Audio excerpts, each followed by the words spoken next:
they set, where them hands, where them holes, where them throws, you know what I'm saying? And while they were here, they always wore masks.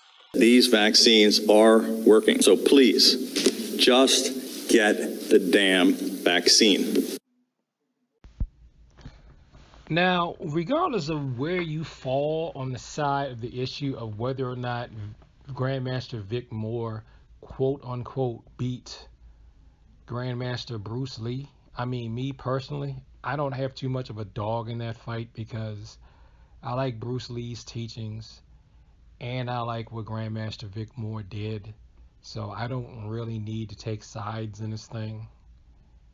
I mean, you know, I think they are both great in their own right. Plus, I wasn't even born. I wasn't there. So this is truly just me looking from a historical context. I also have some, not just a first-hand account that I recorded in a video from someone I never met. I have an account from someone that I have met that I'm not going to mention here, who has his interpretation of things. So, bottom line is, I don't know why you can't like Vic Moore and why you can't like Bruce Lee. I've just never seen that. I don't know why we have to take sides on this. But there is one thing that, there's a couple of things that Vic Moore says when he's talking about Bruce Lee that I think we should take a look at.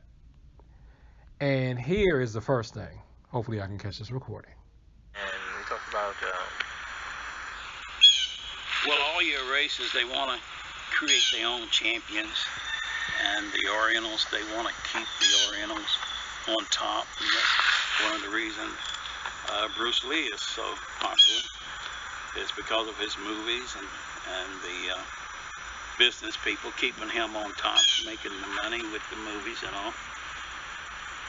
But Bruce Lee never went through the tournament circuit. So, now could there be some kind of a money stake involved in why people want to say that Bruce Lee has never been beaten by anybody anywhere, could never be beaten by anybody anywhere, was infallible? Could that be why there's so much, why we're led to not believe Vic Moore? Is that it? Could it just be because money, they think it's going to interfere with the Bruce Lee cash flow? Maybe it would, but I can only speak for myself, and it doesn't take away from the Bruce Lee cash flow at all for me if Vic Moore didn't indeed beat him. Because I like Bruce Lee for Bruce Lee's merits. You don't have to protect your cash flow for that. I mean, Bruce Lee set a good example in terms of his fitness, and I like his ideas in the Tao of Jeet Kune Do, and I like his movies.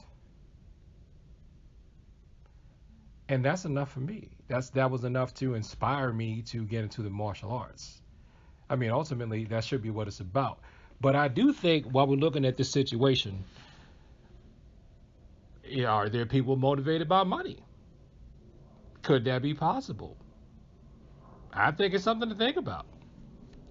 Now, here's another part that he says that I would say I have issue with, but I really don't. I'm going to say I would have issue with it if, and I'll tell you my if after what he says.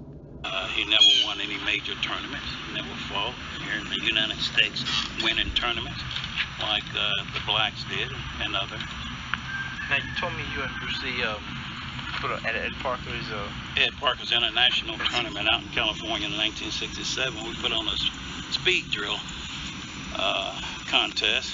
He wanted to challenge some of the national champions. And Dr. Trias insisted that I go up there and demonstrate. Now, if you can hear me over this plane going over here and the birds and stuff in the background of his video. Now, from what he's saying, he's implying that, you know, he's diminishing or dismissing Bruce Lee's contribution because, in his opinion, because Bruce Lee never competed on an open karate tournament circuit that was big at the time. So he just saw Bruce Lee as just an actor. And, well, you know, I guess in his opinion, that doesn't make him necessarily a real martial artist.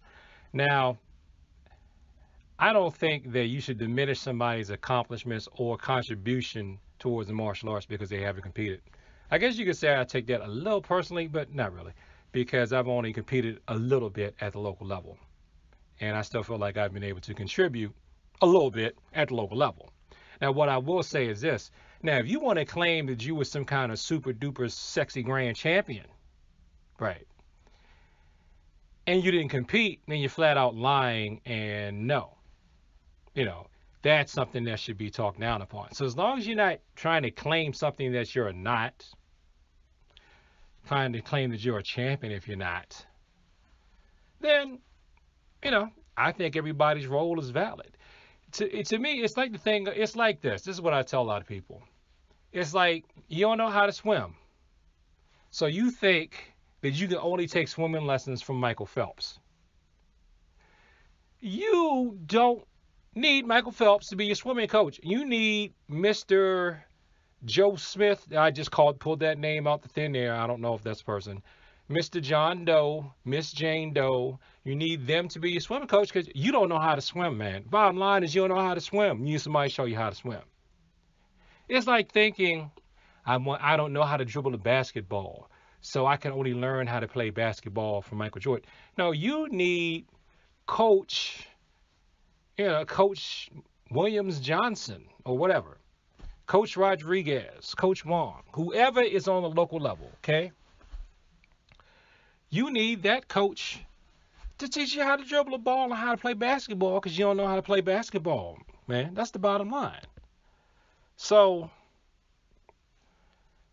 long story short, could there possibly be cash motives behind why it's considered a sin to even say anything about the great immortal Bruce Lee, right?